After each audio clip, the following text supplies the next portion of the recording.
오늘은 오순절 후 네 번째 주일입니다. 이 시간 하나님께 경건한 마음으로 예배를 드리겠습니다.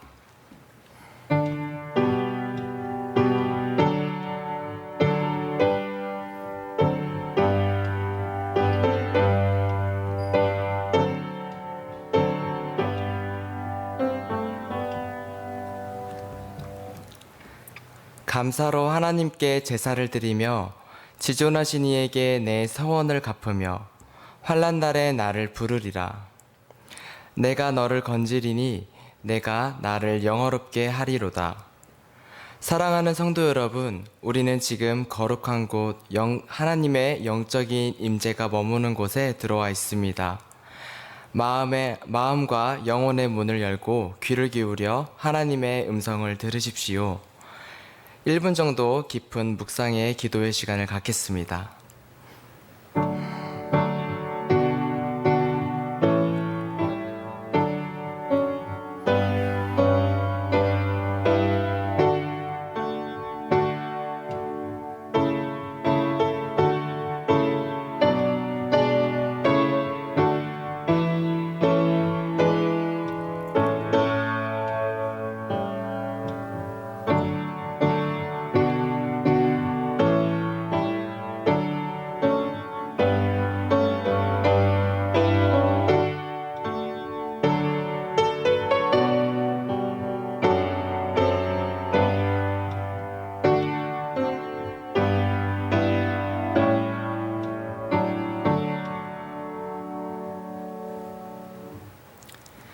해가 도는 데서부터 해가 지는 데까지 온 땅의 백성들에게 영광 받으실 하나님, 호흡 있는 자마다 여호와를 찬양하라는 말씀을 기억하며 저희가 감사와 찬미의 제사를 드리며 하나님 앞으로 나왔습니다. 우리가 드리는 간절한 기도에 귀를 기울여 주시고 은혜를 사모하는 심정을 헤아려 충만한 은총을 내려 주옵소서. 오만한 자들은 주의 목전에 서지 못한다 하셨으니 저희로 더욱 겸손하고 낮아진 마음으로 이 예배에 임하게 하여 주옵소서. 예수님의 이름으로 기원하옵나이다. 아멘. 모두 자리에 일어나셔서 찬송가 14장 다 같이 부르겠습니다.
주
서신 채로 머리를 숙여 감사와 참회의 기도를 드리겠습니다.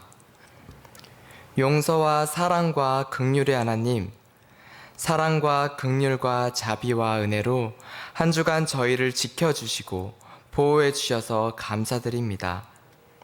한 주간의 삶을 돌아보며 참회의 기도를 드립니다. 우리는 십자가의 사랑과 용서를 경험했는데 사랑하며 용서하며 베풀며 나누며 살지 못했습니다. 우리는 사랑하고 싶은 사람만 사랑하고 용서하고 싶은 사람만 용서하고 나누고 싶은 사람과만 나누었습니다. 우리가 십자가의 은혜와 믿음으로 거듭났지만 우리는 여전히 옛사람의 모습을 버리지 못하고 살고 있습니다. 말씀의 방식이 아닌 세상의 방식으로 살았습니다.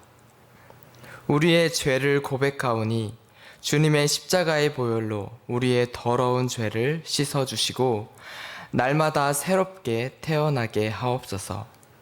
오직 예수, 오직 믿음으로 사는 그리스도인이 되게 하옵소서.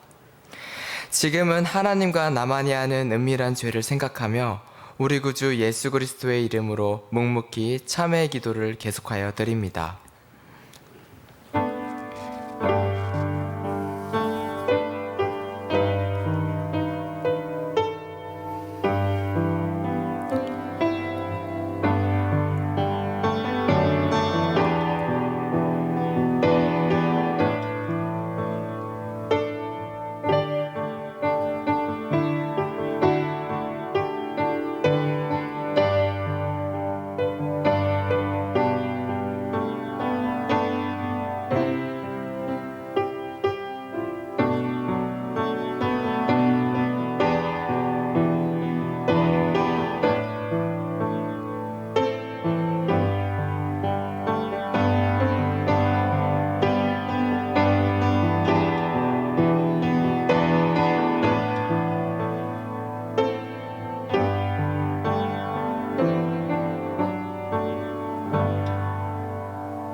이제는 그리스도 예수 안에 있는 자에게는 결코 정죄함이 없나니 이는 그리스도 예수 안에 있는 생명의 성령의 법이 죄와 사망의 법에서 너를 해방하였음이라. 아멘.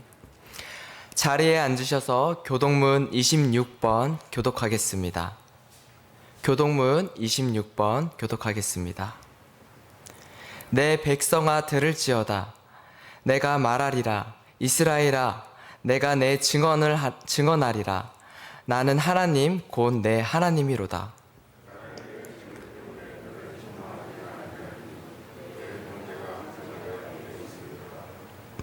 내가 내 집에서 수소나 내 우리의 숫 염소를 가져가지 아니하리니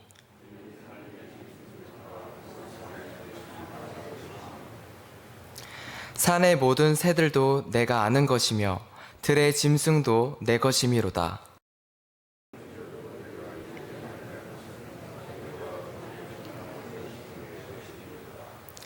내가 수소의 고기를 먹으며 염소의 피를 마시겠느냐?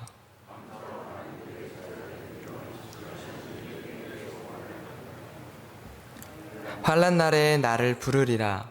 내가 너를 건지리니 내가 나를 영화롭게 하리로다. 아멘. 다 같이 사도신경으로 우리의 신앙을 고백합니다. 나는 전능하신 아버지 하나님, 천지의 창조주를 믿습니다.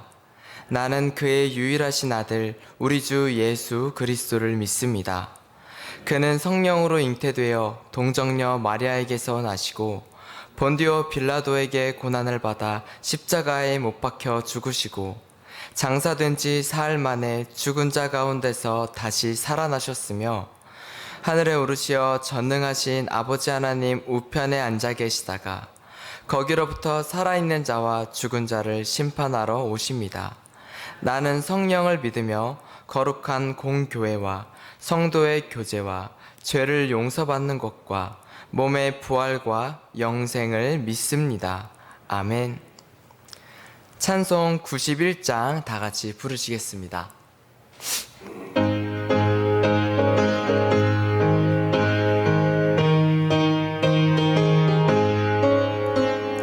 슬픈 마음 있는 사람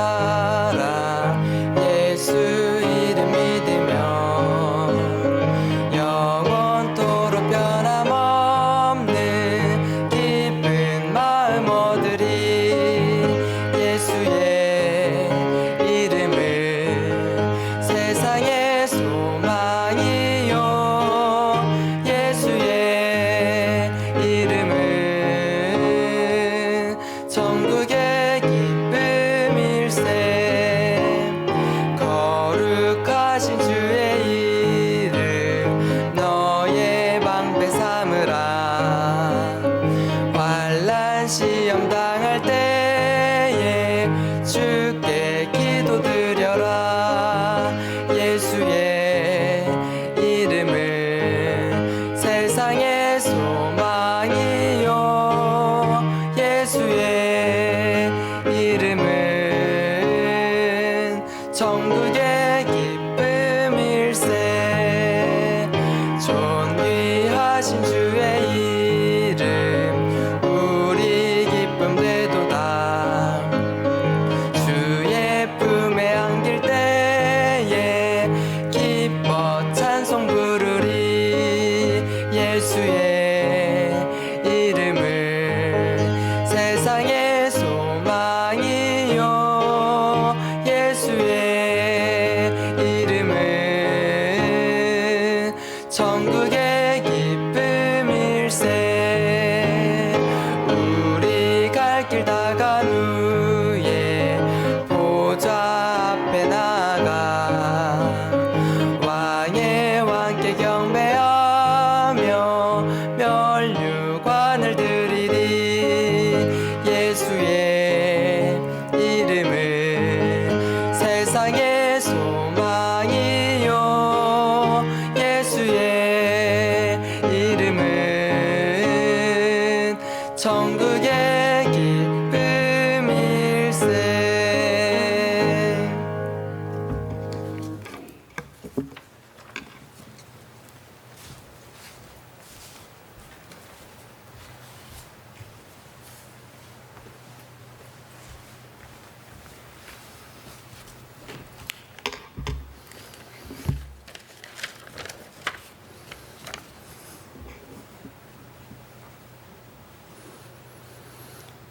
사랑과 은혜가 풍성하시고 우리들의 생사 화복을 주관하시는 하나님 아버지, 성스러운 주님의 날 우리를 몸된 제단에 불러 모아주시고 신령한 마음으로 예배를 드리게 하심에 감사드립니다. 그러나 지난 한 주간 살아오면서 알게 모르게 지은 죄 많이 있음을 회개하오니 용서하여 주옵소서. 주님께서 우리를 특별히 사랑하사 세상의 온갖 어려움 속에서도 용기를 잃지 않고 열심히 살아가게 하신 주님 은혜를 진심으로 감사드립니다. 사랑의 하나님 아버지, 이 자리에 모인 우일의 가족 모두에게 믿음 안에서 서로 사랑하고 또한 서로를 위해 힘써 기도할 수 있도록 도와주시옵소서. 우리에게 필요한 것들이 있습니다. 주님께서 우리의 형편과 처지에 따라 넉넉하게 채워주시고 어려운 문제도 있습니다. 주님께서 가장 좋으신 뜻대로 해결하여 주시옵소서. 우리의 삶이 말씀 안에서 승리케 하옵소서. 이 나라와 민족을 위해 기도합니다. 이 나라를 이끌어갈 새로운 정부가 세워졌습니다. 하오나 경계가 나락으로 추락하고 있으며 국민들은 고통 중에 있습니다. 이들에게 주님의 믿음과 지혜와 능력을 주옵소서. 우리 모두 주님의 권세와 능력으로 승리하며 살게 하옵소서. 능력의 하나님 아버지, 특별히 주님께서 이 지역을 사랑하시어 우일교회를 세우시고 이웃 간의 예수님의 사랑을 실천하게 하심을 믿습니다. 주님의 말씀을 대안하시는 이선재 목사님에게 영육 간의 강건함을 주시고 말씀을 통하여 우리의 믿음이 더욱 성장하게 하옵소서. 우일교회에 속한 모든 기관들과 성가대원들, 이름 없이 빚도 없이 묵묵히 봉사하는 손길들 위해 주님의 큰 축복이 충만하기를 간절히 바라오며 예수 그리스도 이름으로 기도드립니다. 아멘. 주기도. 아버지의 이름을 거룩하게 하시며 아버지의 나라가 오게 하시며 아버지의 뜻이 하늘에서와 같이 땅에서도 이루어지게 하소서. 오늘 우리에게 일용할 양식을 주시고 우리가 우리에게 잘못한 사람들을 용서해 주신 것 같이 우리 죄를 용서하여 주시고 우리를 시험에 빠지지 않게 하시고 악에서 구하옵소서. 나라와 권능과 영광이 영원히 아버지의 것입니다. 아멘.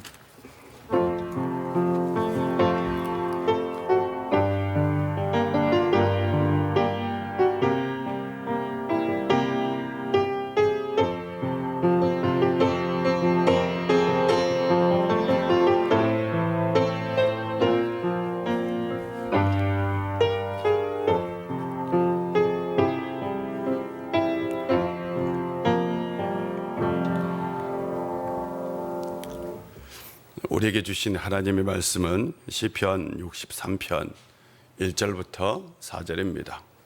시편 63편 1절부터 4절입니다. 하나님 말씀 봉독합니다. 하나님이여, 주는 나의 하나님이시라.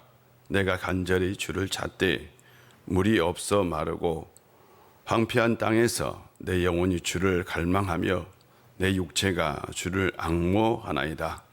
내가 주의 권능과 영광을 보기 위하여 이와 같이 성소에서 주를 바라보았나이다.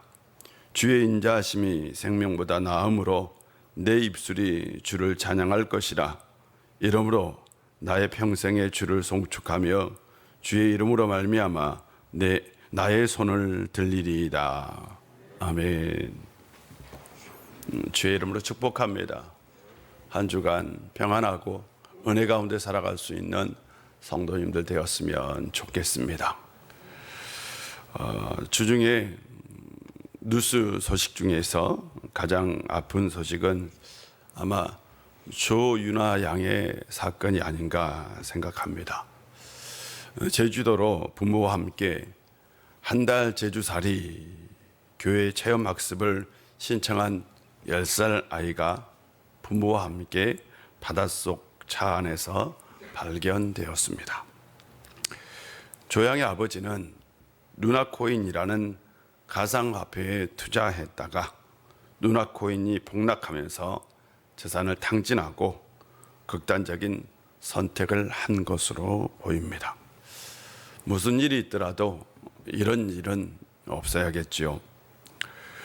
우리는 이 돈, 물질이라는 엄청난 괴물 앞에서 생명이 경시되는 시대를 살아가고 있습니다.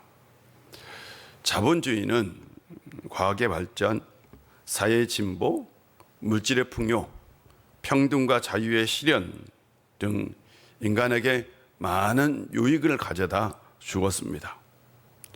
자본주의로 인하여 인간은 그 어느 시대보다 자유와 평등과 풍요의 삶을 누리고 있습니다. 그러나 이 자본주의는 괴물을 하나 낳았습니다. 그것이 바로 돈이죠. 10살짜리 아이가 자본주의가 낳은 괴물 때문에 인생의 꽃도 피워보지 못하고 떠난 것이 참으로 가슴 아픕니다. 아마 윤아의 아버지는 아마 그 굉장히 어려움 가운데 아마 자신이 미래가 보이지 않고 앞도 보이지 않는다는 절망에 놓였을 겁니다. 어쩌면 그 순간 그의 삶은 광야에 서 있는 삶이었을 겁니다. 때로 우리는 절망 앞에 놓일 때가 있습니다. 때로 우리는 인생의 문제가 우리를 광야로 몰아갈 때도 있습니다.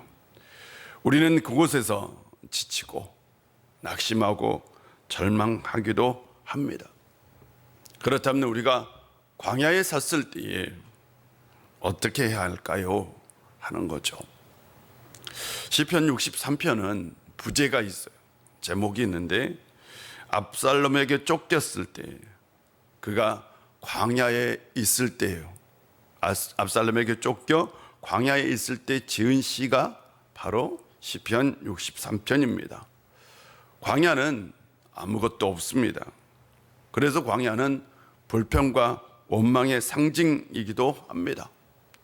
하나님께서 이스라엘 백성들을 이집트에서 구원했어요. 하나님이 그들을 이끌고 간 곳은 광야입니다. 구원해 주셨으면 좋은 곳으로 이끌어 주셔야 되잖아요. 그런데 하나님께서 그들을 이끌고 간 곳은 광야예요. 이집트보다 못한 곳입니다. 이집트에서는 종살이를 했지만 먹을 것은 풍족했습니다. 마실 물도 있었고 쉴 만한 집도 있었습니다.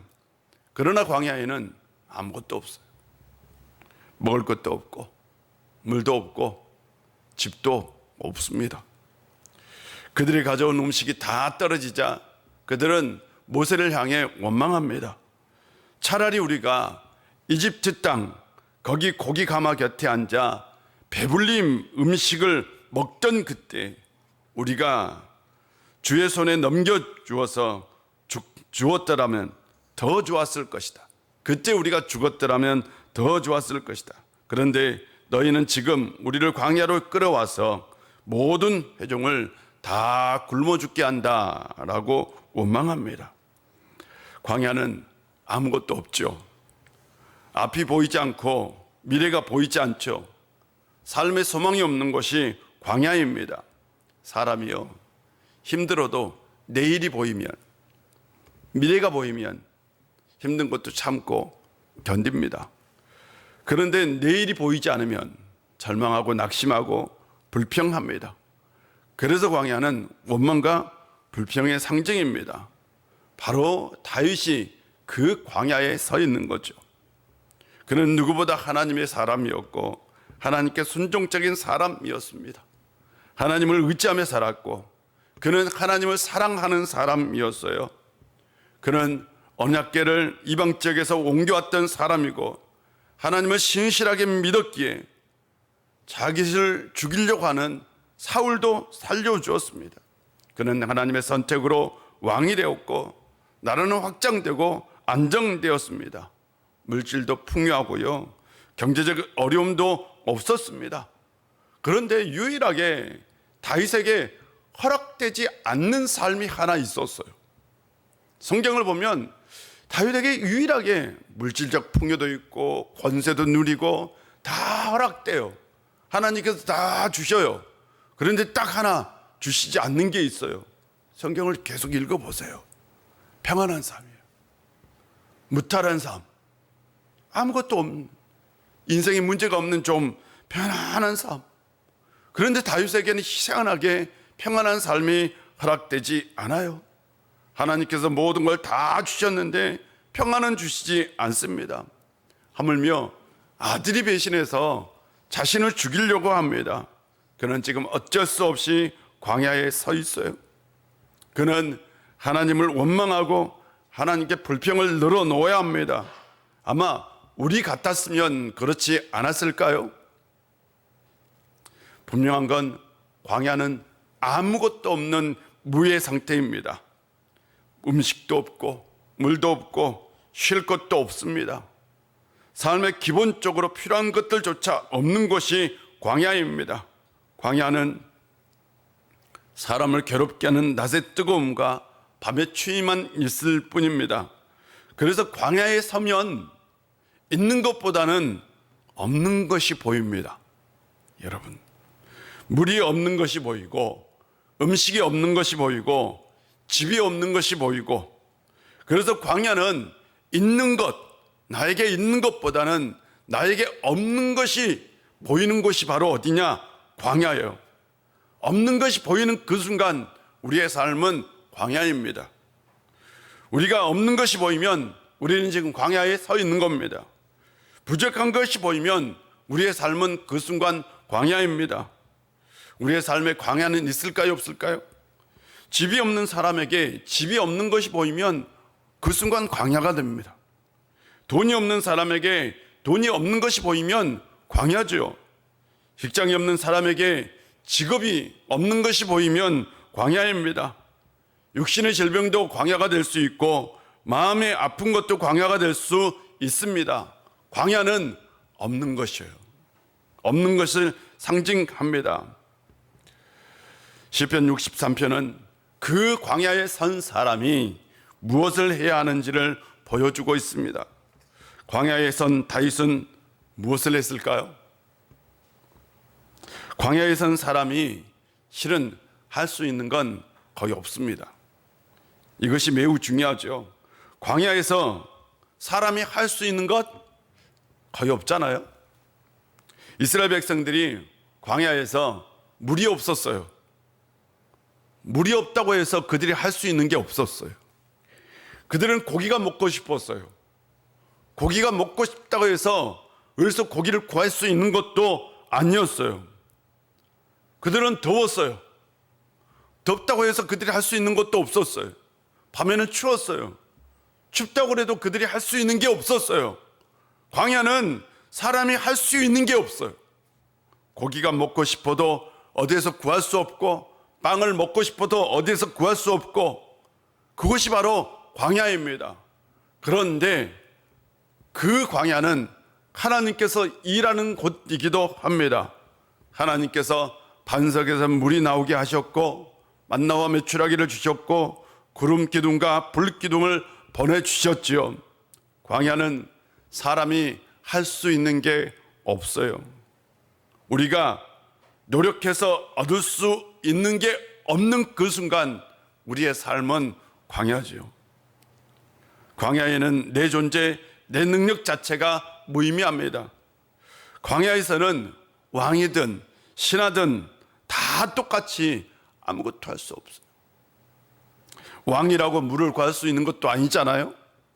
왕이라고 음식을 구할 수 있는 것도 아니고, 왕이라고 어디 가서 고기를 구할 수 있는 것도 아니고, 왕이라고 어디 쉴 수 있는 공간을 마련할 수 있는 것도 아닙니다.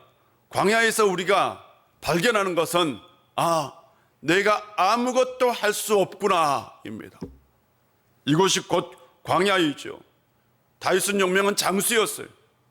그러나 아무리 용명한 장수일지라도 그는 광야에서 아무것도 할 수 없는, 그래서 광야는 인간의 능력을 제로로 만드는 곳이 광야입니다. 그렇다면 광야에서 사람이 할 수 있는 건 무엇일까요? 다윗은 이렇게 얘기합니다. 하나님이여 주는 나의 하나님이시라. 내가 간절히 주를 찾되 물이 없어 마르고 황폐한 땅에서 내 영혼이 주를 갈망하며 내 육체가 주를 앙모하나이다. 그는 광야에서 유일하게 할 수 있는 것, 그걸 찾았어요.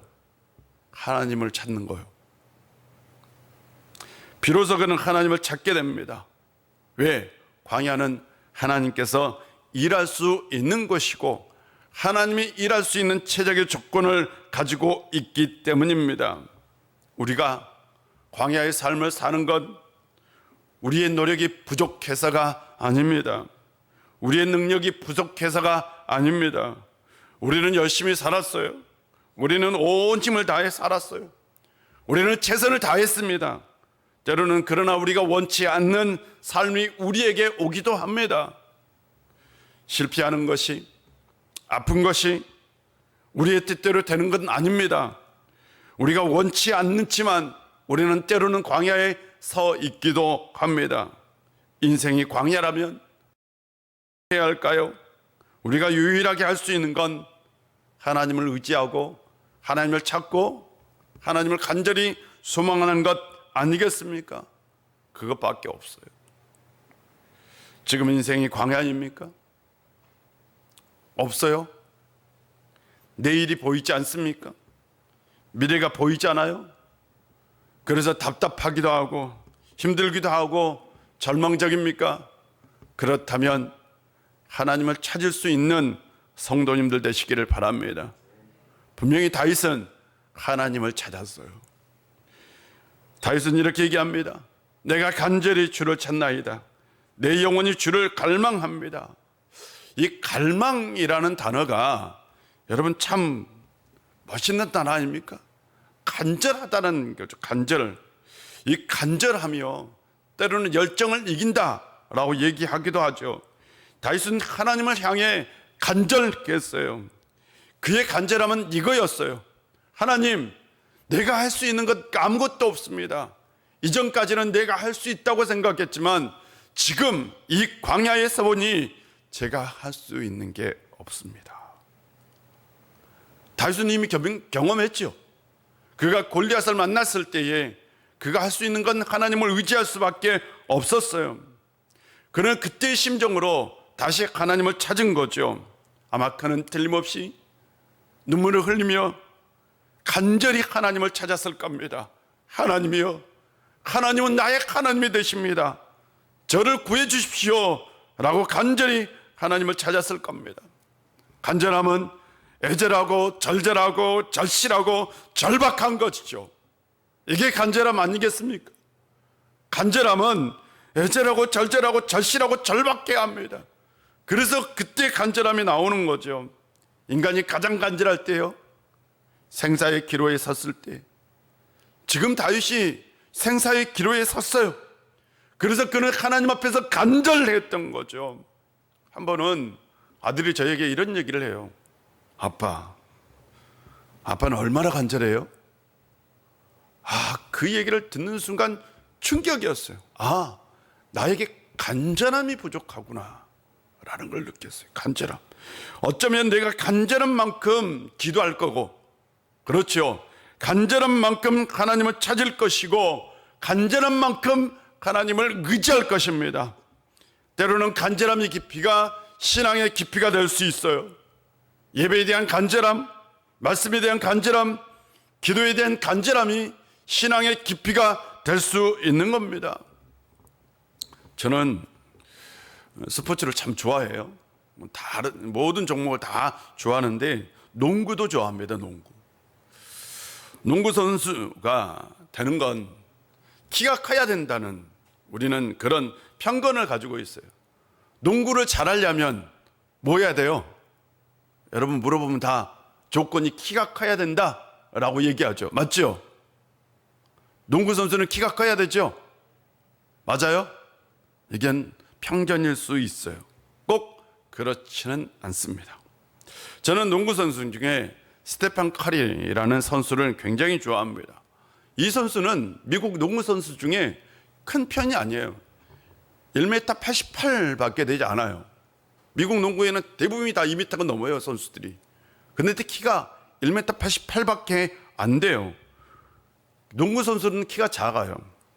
그런데 현존하는 농구 선수 중에 최고의 선수 중에 하나예요. 이번 시즌에도 자기의 팀을 우승으로 이끌었어요. 미국 농구 30개 농구팀이 있는데 그 농구팀 중에서 우승을 했어요. 그의 농구는 참 특징이 있어요. 불가능한 자세에서 슛이 나와요.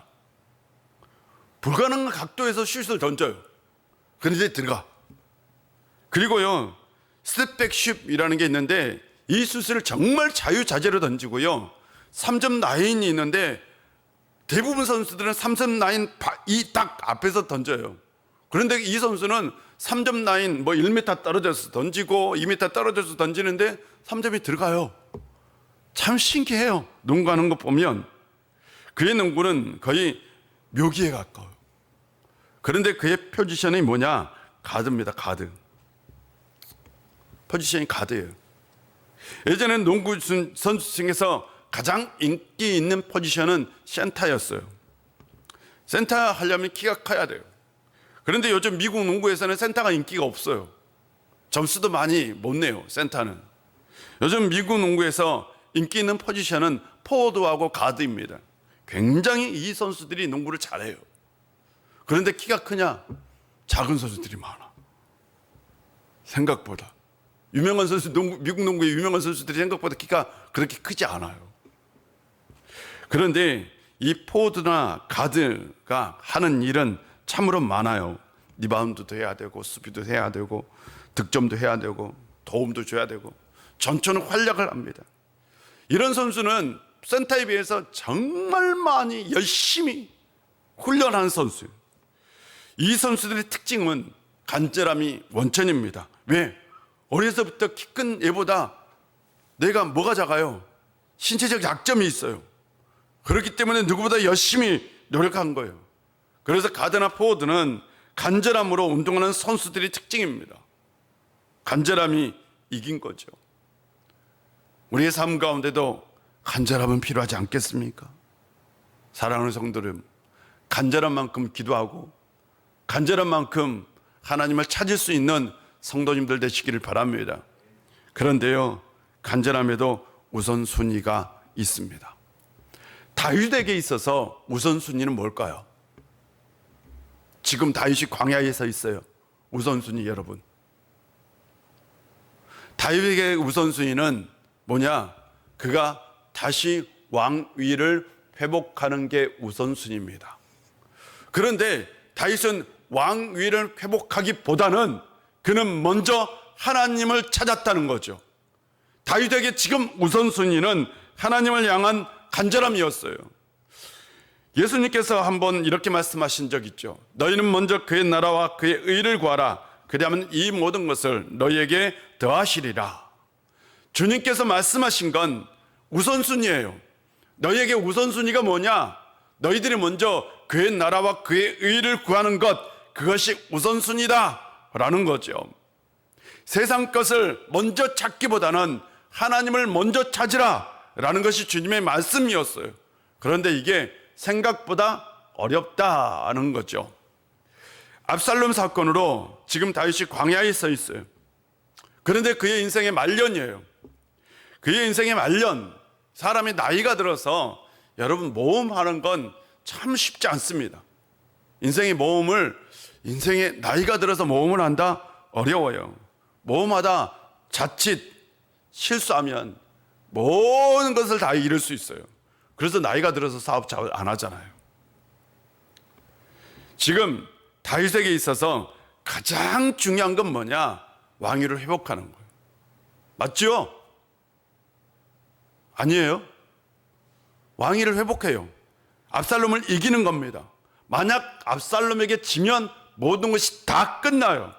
더 이상 회복할 수가 없어요. 그래서 그의 충복들이, 그의 신복들이 다윗을 떠난 것도 그가 더 이상 재기할 수 없다고 생각했기 때문입니다. 그래서 그에게 가장 중요한 건 다시 일어서는 것, 재기하는 거예요. 그런데 다윗은 압살롬을 이기게 해달라고, 왕위를 회복하게 해달라고 기도하지 않습니다. 왜요? 그에게 더 중요한 게 있기 때문이죠. 그에게 더 중요한 건 바로 하나님을 찾는 거죠. 다른 말로 표현하면 잃어버린 신앙을 회복한 거죠. 다윗은 왕이 되고 나서요, 승승장구했어요. 인생을 보면 정말 전쟁에 나가서 항상 이깁니다. 진 적이 없어요. 그리고 그는 정말 부강한 나라를 만들고요, 왕위도 정말 견고했어요. 그런데 그는 신앙적으로는 나태해지기 시작했어요. 대표적인 사건이 바세바 사건입니다. 바세바 사건. 그가 얼마나 신앙적으로 나태해졌는지 보여주는 사건이기도 합니다. 그는 왕위가 견고해질수록, 전쟁에서 승승장구할수록, 나라가 부강해질수록 하나님으로부터 멀어졌어요. 그러고 나서 깨달은 거죠. 어디에서? 광야에서 자신이 하나님으로부터 멀어졌다는 것을. 그래서 하나님이여, 주는 나의 하나님이십니다. 내가 주님을 간절히 찾습니다. 그는 다시 신앙이 회복되기를 원했던 겁니다. 그의 간절함의 1순위는 신앙이 회복되는 거였어요. 그런데 우리의 삶 가운데 우리의 간절함의 1순위는 뭘까요? 우리의 인생의 문제가 해결되는 거죠. 여러분의 신앙에 있어서, 여러분의 삶 가운데 있어서 간절함의 1순위가 무엇이 돼야 되는지 한번 잘 찾아볼 수 있는 성도님들 되시기를 바랍니다. 고난이요, 유익이 되기도 합니다. 인생의 고통이 유익이 되기도 합니다. 고난이 유익이 되고 고통이 유익이 될 때는 그 고난과 고통이 우리를 하나님께로 인도하는 키가 될 때입니다. 고난이나 고통이 항상 유익이 되는 게 아닙니다. 고난이나 고통이 우리를 하나님께로 인도하는, 그래서 그것이 신앙으로 승화될 때에 그때야 비로소 유익이 되는 것이지, 고통은 고통이에요, 여러분. 맞죠? 고난은 고난이에요. 힘든 건 힘든 거예요. 절망적인 건 절망적인 거예요. 고난이 찾아오면 너무나 힘들어요. 고통이 찾아오면 너무나 아파요. 죽을 만큼 아프고 죽을 만큼 힘든 것이 고난일 수 있고 고통일 수 있어요. 단 이것이 하나님을 찾는 것이 됐을 때에, 이것이 하나님께로 인도하는 것이 됐을 때에, 그때 우리는 그것이 유익이 되었다라고 얘기하는 거죠. 사랑하는 성도 여러분, 우리가 때로는 죽을 만큼 힘들 수도 있어요. 그러나 그때 그것을 통해서 하나님을 찾을 수 있는 성도님들 되시기를 바랍니다. 찬송가 549장 내 주여 뜻대로 라는 찬송입니다. 우리가 잘 아는 찬송이에요. 근데 이 찬송에는 굉장히 가슴 아픈 사연이 숨겨 있어요. 작사자가 슈몰크라고 되어 있어요. 슈몰크. 이분은 목사님이세요. 18세기 초 독일에서는 종교 전쟁이 일어났어요. 구교와 신교 간에 전쟁이 있었어요. 엎친 데 덮친 격으로 지금처럼 흑사병이 창궐했어요. 다시. 그래서 많은 사람들이 힘들고 죽어가고 고통 가운데 있을 그때예요. 그런데 종교 전쟁에서 일시적으로 개신교가 졌어요.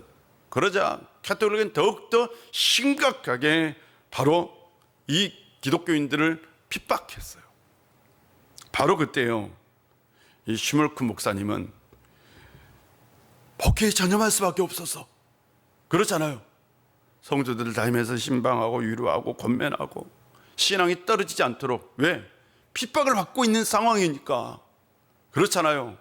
성도들이 교회를 떠날 수 있으니까 막 계속해서 권면하고 위로하고 목회에 전념했어요.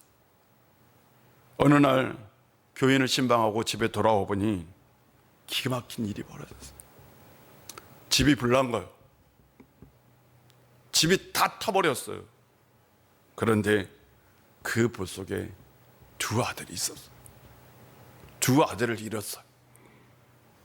목사님은 죽은 두 아들을 껴안았어요. 그리고 목 놓아 울었어요. 하나님 앞에서. 하늘이 무너지는 고통이 그에게 찾아온 거예요.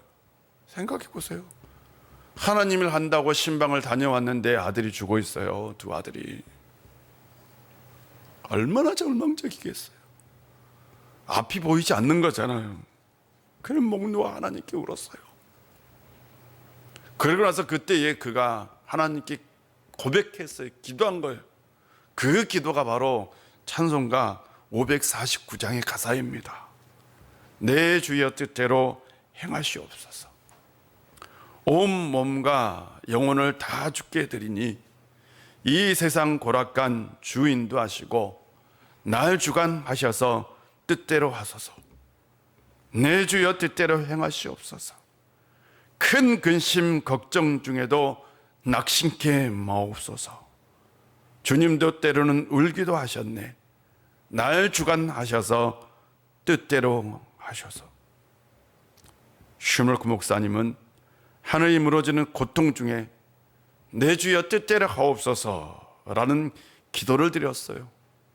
이 기도가 여러분 쉬운 기도였을까요? 정말 힘든 기도였겠죠. 정말 아픈 기도였겠죠. 하늘이 무너진 거잖아요. 그런데 그 목사님은 하늘이 무너져도 하나님의 뜻을 찾아가려고 발버둥을 치고 있었던 겁니다. 우리의 인생에 광야가 찾아와도 우리는 하나님을 향한 기대와 소망을 잃어버리지 않아야 합니다. 우리의 인생에 고통이 있다면 더욱더 하나님을 찾아야 합니다. 사랑하는 성도 여러분, 힘들수록 더욱더 하나님을 찾을 수 있는 성도님들이 되시기를 주의 이름으로 축복합니다. 기도하겠습니다. 아버지 하나님, 오늘도 우리 가운데 함께해 주시고 은혜 주셔서 감사합니다. 우리가 때로는 삶 가운데 없는 것이 보일 때에 그때 우리의 삶이 광야가 됩니다. 우리의 삶에 광야가 찾아올 때에 다른 무엇보다도 하나님을 찾고 하나님을 의지하고 하나님께 부르짖을 수 있는 저희들 되게 하여 주옵소서. 한 주간 간절함으로 하나님께 나아갈 수 있는 우리 모두 되게 하여 주옵소서. 예수님의 이름으로 기도합니다. 아멘. 우리 다 같이 일어나서 찬송합니다.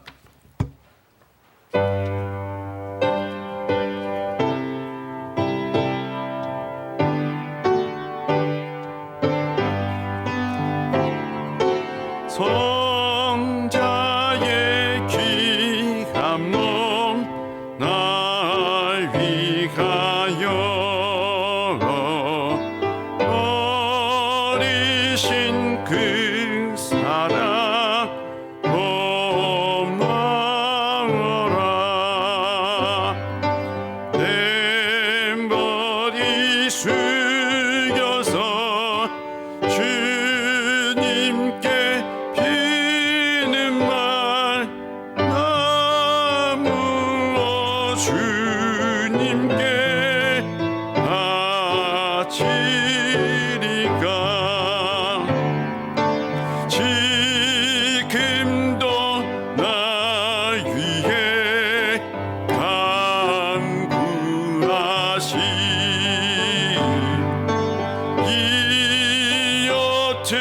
믿음이 없나니 주님의 참사랑 고맙고 놀라운 찬송과 기도를 쉬시었네. 주님의 십자가 나도 지고 신실한 믿음과 마음으로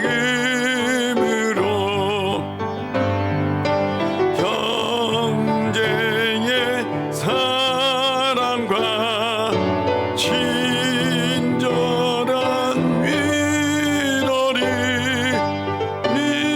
네게나 베풀게 하옵소서.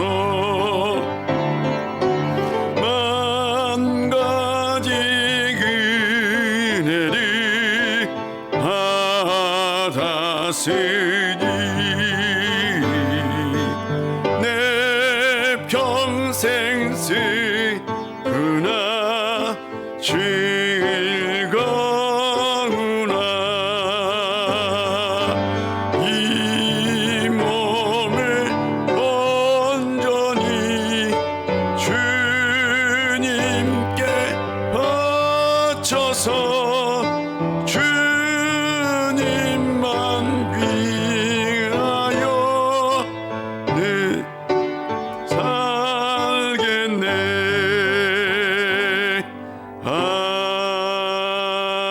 아멘.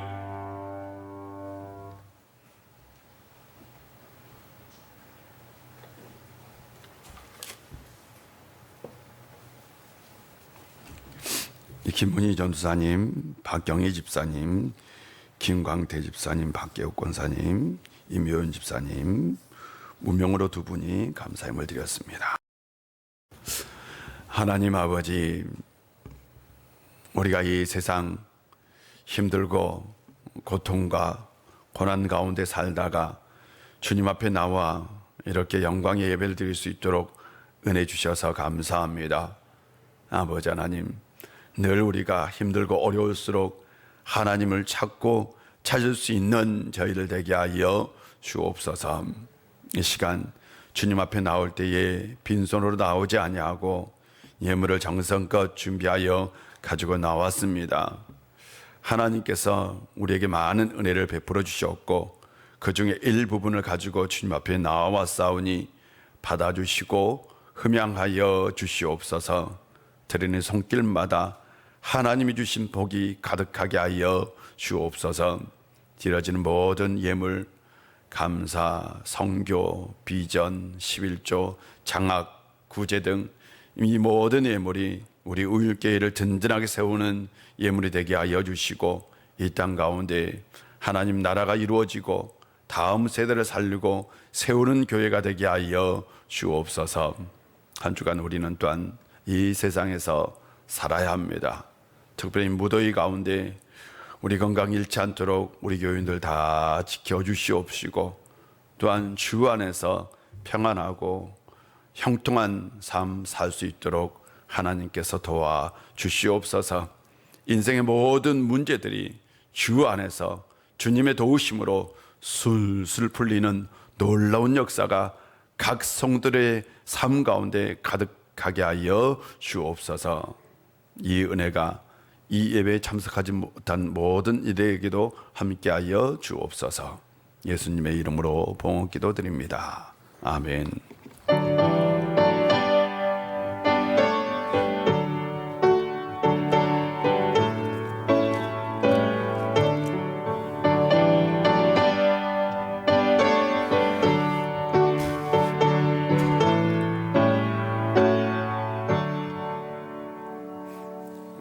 자리에 앉아주시고요.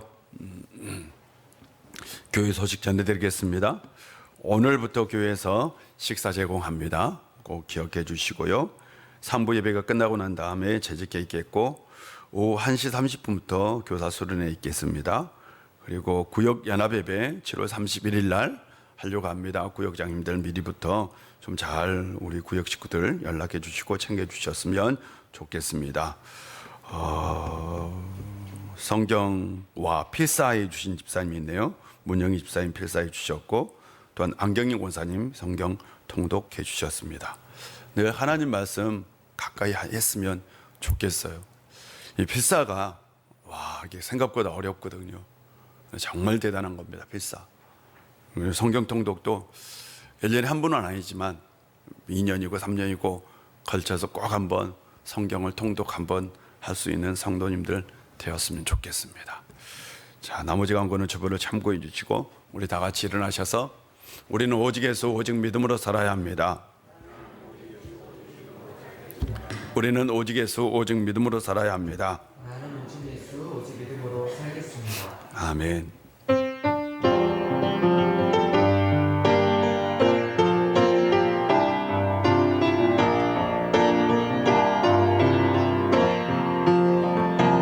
진정한 예배가 숨쉬는 교회 주님이 주인 되시는 교회 믿음의 기도가 쌓이는 교회 최고의 찬양을 드리는 교회 말씀이 살아 움직이는 교회 성도의 사랑이 넘치는 교회 섬김과 헌신이 기쁨이 되어 열매 맺는 아름다운 교회 주님의 마음 닮아서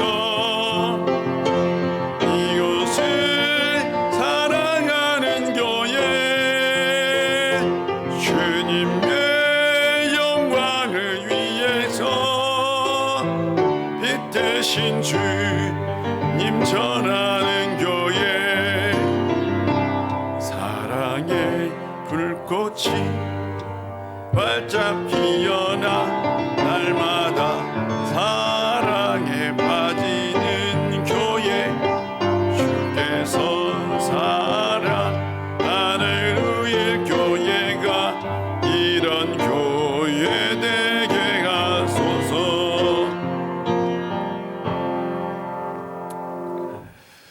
십자가의 은혜로 우리에게 영원한 생명을 주신 우리 구주 예수 그리스도의 놀라우신 은혜와 우리 아버지 하나님의 크신 사랑과 성령님의 함께하심의 역사가 삶의 힘든 곳으로 광야에 섰을 때에 더욱더 하나님을 찾고 찾아 하나님이 주신 은혜로 살아가기를 원하는 우리 우일의 모든 권속들과 그들의 삶의 터전과 이 나라와 이 민족 위에 이제부터 영원히 함께 하시기를 간절히 축원하옵나이다.